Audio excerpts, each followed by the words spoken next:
Inside King Charles's incredible home transformation, from run-down pile to breathtaking retreat.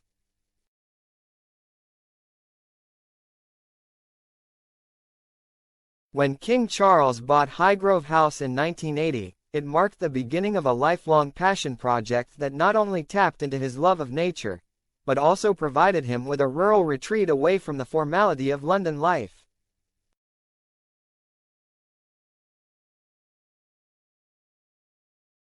Although he was already passionate about nature, Highgrove was where Charles's love of gardening truly blossomed.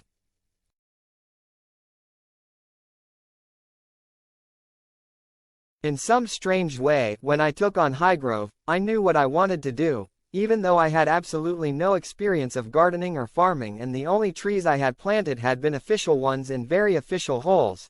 The king writes in Highgrove, Portrait of an Estate.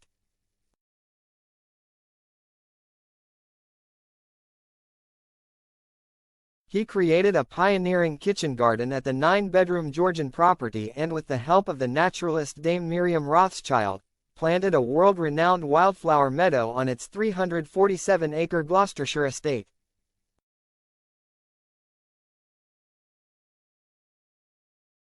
I knew I wanted to take care of the place in a very personal way and to leave it, one day, in a far better condition than I had found it, he once said. This was unlikely to be very difficult because everything was pretty disheveled and run down anyway.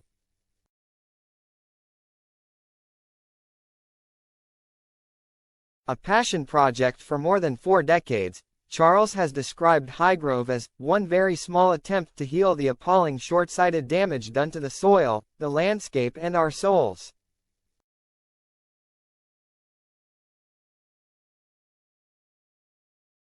At Highgrove, Charles also realized his dream of creating Home Farm, now one of the largest organic farms in the UK and the source of ingredients used in Duchy Originals products sold in Waitrose and around the world.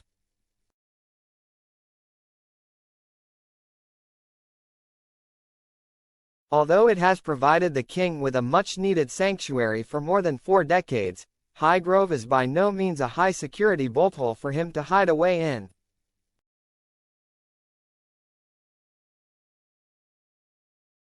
In 1996 he opened its gardens to the public and currently welcomes an incredible 40,000 visitors each year.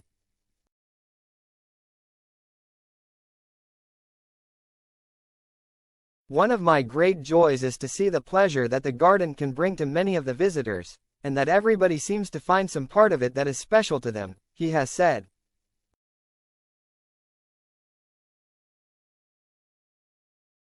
My enduring hope is that those who visit the garden may find something to inspire, excite, fascinate, or soothe them.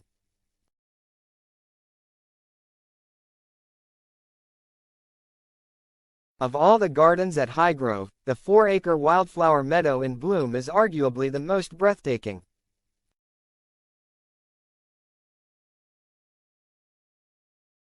TV gardener Monty Don has described it as Highgrove's greatest achievement, explaining, "This is not just because it is astonishingly beautiful in itself and on a scale that is sweepingly grand, but because of the influence it has had across the whole world of gardening."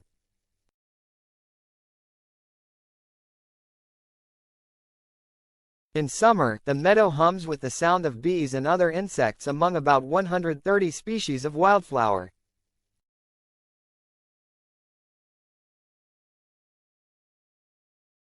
It inspired the creation of 60 coronation meadows across the UK to mark the late Queen Elizabeth II's Diamond Jubilee.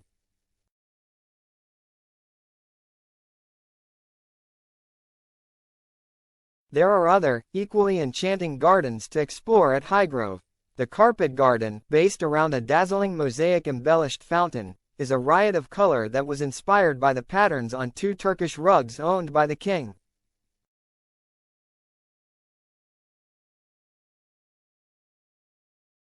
The more rustic cottage garden is filled with pinks, delphiniums, and the heady scent of apricot-hued Jude the Obscure roses.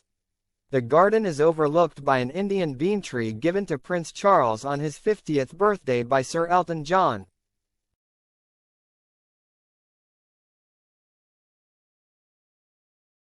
But one Highgrove garden, the kitchen garden, is as practical as it is pretty.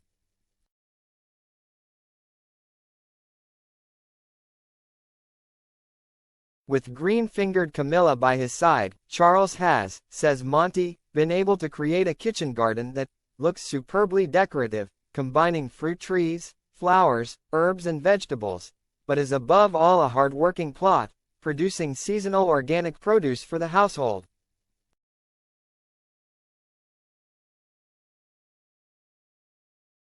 Another highlight of the gardens is the spectacular Thyme Walk, a fragrant avenue featuring multiple varieties of thyme interspersed with marjoram and lined with intriguingly clipped yew trees that are thought to be the inspiration for Charles's new topiary garden at Sandringham.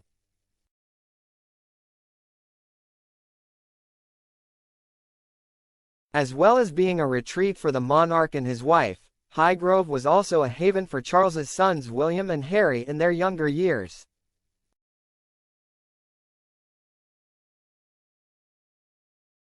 The lush greenery of its gardens provided the perfect playground for the brothers, and childhood photographs show them laughing while playing with Charles and their late mother Diana.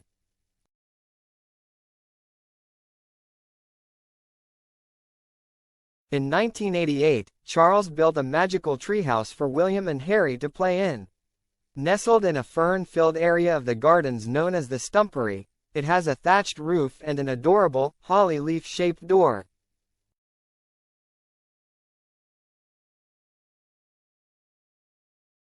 In 2015, it was refurbished for the king's grandchildren to enjoy.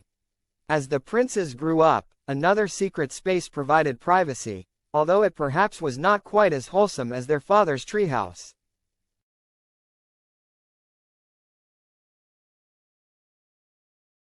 Writing in his memoir Spare, Harry reveals that, in the years following his mother's death, he and his brother would escape to Highgrove's substantial cellar.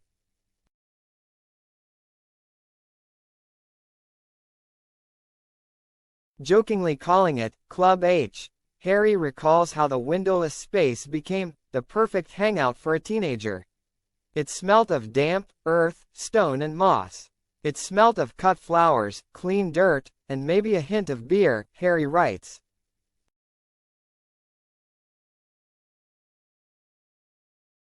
The ownership of the Duchy of Cornwall was passed on to William when Charles became king, which means that he is now effectively his father's landlord.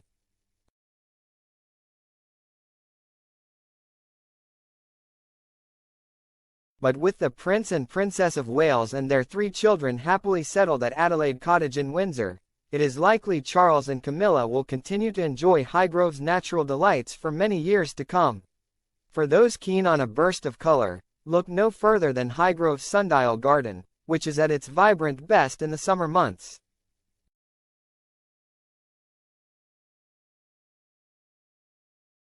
Throughout June and July, visitors can marvel at the dazzling display of blue, pink and purple delphiniums, King Charles's favorite flowers. At the center is the stone sundial that gives the garden its name.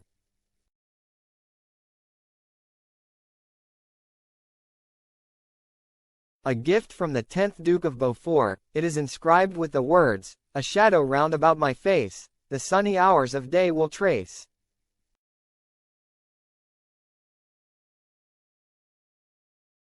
The wonders of Highgrove do not end there. King Charles has a secret woodland retreat, a fairy tale cottage called the Sanctuary, situated in the estate's arboretum. The hideaway has a pointed roof and dramatic columns.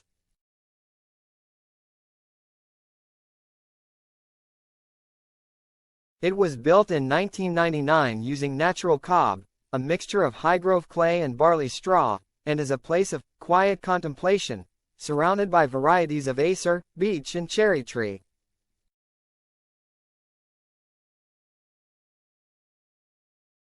Off-limits to visitors, it is believed that only King Charles and a select handful of his close friends hold the key.